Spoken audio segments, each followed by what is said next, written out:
മൂന്നാമത്തെ സീറ്റിൽ മുസ്ലിം ലീഗുമായി തർക്കം തുടരുന്നതിനിടയിൽ മറ്റ് ഘടകകക്ഷികൾക്ക് നൽകിയ സീറ്റുകളിൽ സ്ഥാനാർത്ഥികളെ പ്രഖ്യാപിച്ച് പ്രവർത്തനം തുടങ്ങുകയാണ് UDF. കോട്ടയത്ത് കേരള കോൺഗ്രസിന് പിന്നാലെ കൊല്ലത്ത് RSPയും ഉടൻ സ്ഥാനാർത്ഥി പ്രഖ്യാപനം നടത്തും.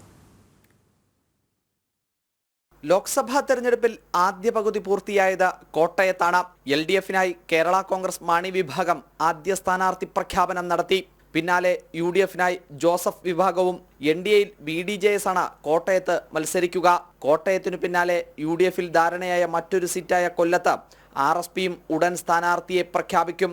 NK പ്രേമചന്ദ്രനാകും UDFനായി കൊല്ലത്ത് കളത്തിലിറങ്ങുക. CPM ആകട്ടെ പരിഗണിക്കുന്നത് കൊല്ലം MLA മുകേഷിനെയും മുൻ MP CS സുജാതയുമാണ്. NDAയും മുതിർന്ന നേതാക്കളെയാണ് നോക്കുന്നത്.